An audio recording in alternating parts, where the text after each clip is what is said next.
weather outside is frightful, but the fire is so delightful. Since we've no place to go. Hello everyone, this is Denise at Something Beautiful Handcrafts. I'm doing just a quick lube on my machine. Maybe I should do a video on wheel maintenance. If I remember that I'm saying this, maybe I'll do that one for tomorrow. Okay, so this is like day 18 maybe? I don't know. Kind of lost track of what day it is. But, well, I was on Facebook on the Angora Bunny Spinners group. And, you know, you get the usual post where new spinners come along and they ask, well, what can I do in order to, you know, improve my spinning?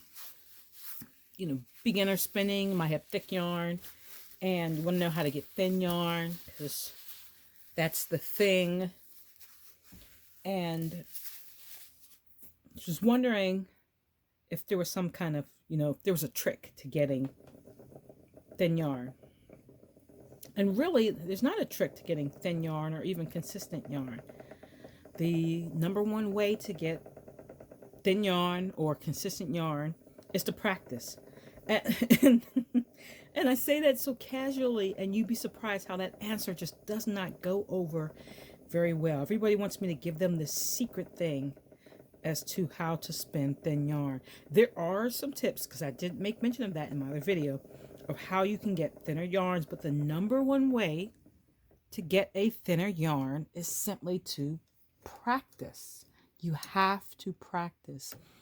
I think a lot of times in this modern world, I don't know, I say that, but it could have been the same in the, you know, the past, because humans are humans.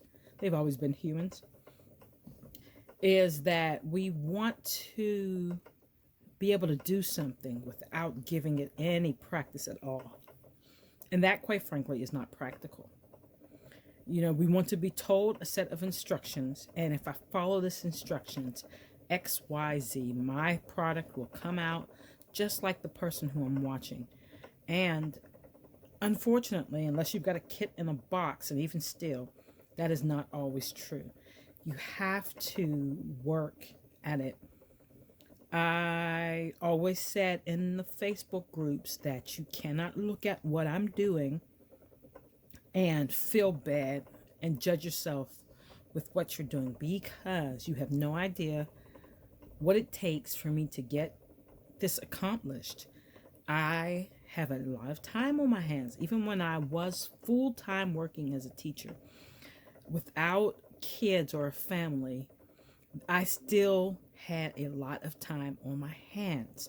So if you are full-time, strong in a career where there's a lot of work going on, or if you've got a family of kids, you can't compare yourself in time and output with me. It's unfair to yourself. So you're looking at all these other people's work and whatever it is that they're doing. Don't compare yourself to them. It's just totally unfair. Also, you have no idea how long I've been spinning. So if, you know, you're going to compare yourself, you've just been spinning for a month, you can't compare yourself with someone who's been spinning for years. You can't compare yourself with someone who's been spinning for months, because they have that much more experience than you do. So don't be so hard on yourself, and be careful with your comparisons. Okay? Because I don't want anybody to feel bad just comparing. It takes a lot of hours to get to a certain place. And of course, this is all relative, because some people, as my friends used to say, are blinking geniuses. Okay? And it happens. It happens. I've only had my sock machine for 6 months, and I got it in June, and I think the first week of July, I had made a complete sock with a heel. So that's just a month, and I was making socks. That is not typical. It's typical for me, and there are some variables as to why I was able to use that machine the way I was able to use it at that time frame. And I can lay that out for you if you were just so terribly interested. We could talk about that. But there's a reason why. So there are people who have had machines for 6 months and they're struggling, but they don't have the kind of time I had, or they might not have had the kind of background I had, or they just might not have had the kind of technical savvy that I may or may not have, depending on a number of things. So some things are just more work for other people. So there's that. So you have to practice. Then, of course, you can use some of the tips I talked about, best practice tips, in order to make it easier for you. You know, because if you've got a glob of wool that's just tangled, it's going to be a little harder for you to master those basics, even with practice. So that helps right there. But the whole thing is that in this modern day, we treat these activities like they are a hobby. They are a craft. They are something we do to relax ourselves. They're for our enjoyment. They are not for our necessary living. Back then, pre-industrial revolution, this was not a hobby. This was a necessity of life. And spinning to weave fine cloth was a source of income and pride. So, and I don't know. I don't want to speak to things I don't know, but spinning for pleasure, not really. So the person who was doing the spinning, men and women, needed to be able to spin certain things at certain skill levels when they were required. So where am I going with this? First of all, if you just want to spin, there's nothing wrong with that. You don't need any rules. You don't need anybody telling you how to spin. Just go with the feel of it. And that's not a problem at all. It is your hobby, your craft, how you relax. But if you would like to take the craft higher, if you're interested in mastery, which is basically what I'm interested in, then there are things you can do to obtain the skills to master the craft and be able to make whatever you want, whenever you want, as efficiently as possible. So, taking back to the post from the other day, I keep hearing it when people say that, oh, just spin, because one day you'll look back and it'll be really hard to do thicker yarns. And gosh, I really wish I could get that saying out of the hobby. I really wish I could, because that is wrong. It's untrue and it's unfair. If you are attempting to master the craft, then you should be able to spin whatever you want, whenever you want. That is true mastery. You know that you know something. You are able to fix it. Okay? So, not only do I understand how to run that machine, but I am able to troubleshoot mistakes or any issues, because I fully understand the process of knitting with that sock machine, as far as the basics of making a sock. Now, there are hand manipulated patterns, and so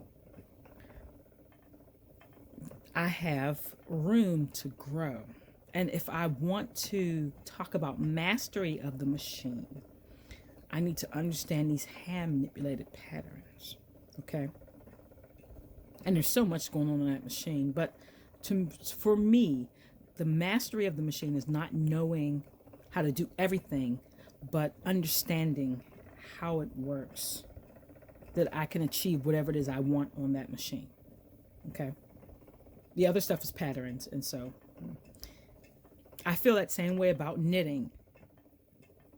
I don't claim mastery in knitting, and I don't practice mastering in knitting. There are lots of people who do, and those people write patterns, and they dissect patterns, and then dissect garments just looking at the patterns. Okay, that's something I cannot do with knitting. I knit a pattern, I stick with my patterns. I have a pretty basic, decent understanding of patterns. If it says do this stitch, I can do that stitch. If it says do this stitch, I can do that stitch. If I make a mistake, I can go back and fix my mistake. But I don't visualize patterns in a way that I can, you know, look at the way something is shaped and decide what knitting feature makes that shape. That I don't do. And it's not because I don't understand. It's just that's not where I put my efforts at. Okay. Sewing, on the other hand, if you showed me a garment, I know enough about sewing, and I've done it for so many years, that I can replicate that garment just seeing it. Okay, because I understand how fabric works, how it folds, how it moves. That I understand. Okay, for the spinning wheel, I can recreate whatever yarn I wish to recreate. I can make up whatever I need to make up in order to get a yarn to look the way I'd like it to look. And that is those are my goals for spinning. Okay, so sometimes I come off a little technical, which is so true. But I think of my spinning as a craft that I'm mastering. I'm working towards master spinning. I'm working towards creating whatever it is I want that I see. And to me, that was the whole reason for spinning, is I could not find what I wanted. So I have to create it myself. Which is different from just spinning for enjoyment, you know, or even spinning for a particular pattern, or just spinning because you want a pair of mittens. Okay, so it's a little different. And like I said, there's nothing wrong with any of those. They're just different levels of it. Okay, it's like singing in the shower versus singing in your church choir versus singing professionally. Okay, so it's just different levels. Now, what this means is that what I normally do, especially when I say things like I spin per project, what I'm actually saying to you is I can go thumb through patterns and see something I want, and I will spin the yarn that is required for that pattern. Okay, so where am I going with this? Back to the Facebook discussion where someone says, be happy now, because when you are a better spinner, you won't be able to go back to that thick and thin. And I'm like calling your bluff. I spin based on what the pattern requires. If it requires a thin yarn, I can spin it. If it requires a bulky yarn, I can spin it. I don't have a hard time spinning bulky yarns. I don't have a hard time spinning thin yarns. I don't have a hard time spinning any yarns. Okay? I make it a point to try all sorts of yarns and gain a hand-eye coordination and muscle memory for all types of yarns. And I encourage everyone to do the same. Like, that's part of my mantra on this channel, is push yourself. Okay? Master spinning. It may take a lifetime, but master it. There's so much of it to delve into, from the different spinning techniques to the different types of yarns to the different fibers. You know, don't just be I bought this merino off Etsy and this is the braid I'm spinning kind of person. Don't just be that person. I mean, you might not want to be the dyeing person or the carding back person. You might just want to be the spinning person. But delve into different breeds. Once or twice in your life, try a raw wool, a small sample of raw wool, to see how you feel about it. Just Afro combs and little wool. You know, try this fiber or that fiber, provided, of course, you're not allergic to it or something like that. Try these things out.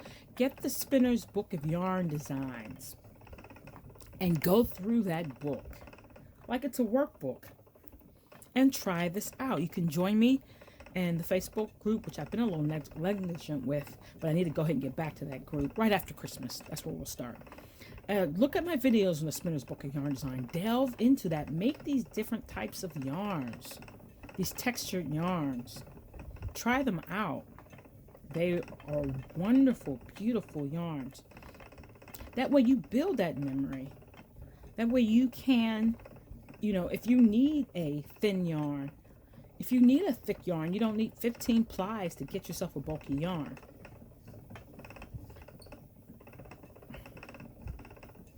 It doesn't need to be rocket science, but it is most certainly a science. Okay? It's an art, but it's a science. How much fiber you have in the drafting zone will equate to how thick your yarn is. It's not magic. Okay? So just because you're learning to spin thin doesn't mean you lose the ability to make thick yarn. Or you need a bunch of plies to make it. That's not necessary. You just need an understanding, a basic understanding of how the yarn is constructed and what makes it look the way it looks. When you do that, and you gain some techniques as to making it, you will be able to create the yarn that you would like to create when you need it for whatever particular project you are doing. Because isn't that why you became a hand spinner? All right, I'm getting off my soapbox now, people. I am nowhere near close to finishing this sock yarn. I am currently working on some websites because like I said, I got to get a real job. I'm currently working on some websites, and so as I transition to getting full-time work, unfortunately, the time I spend spinning and making YouTube videos, it's pretty much going to decline. But I am going to try to get myself a schedule. This whole Vlogmas thing every day was pretty brutal. It's pretty brutal. But I thought the Maker's Monday was going fairly well. And so I was able to put out a video a week for more than a month. It's like 6 weeks. So it's pretty good.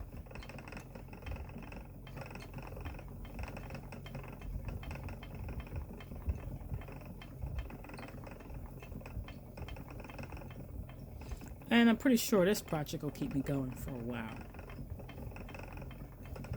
Thanks a lot, everybody. I hope that the holiday preparations, if you are making any, are going well.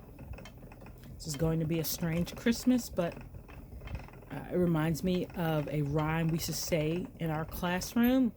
Whether the weather is good or whether the weather's not, we'll weather the weather, whatever the weather, whether we like it or not. So, you know, we're just going to take every day on this earth, day by day, whatever it throws at us. We're going to go forward like good soldiers, and we're going to weather the day. Take care. Hope to see you soon.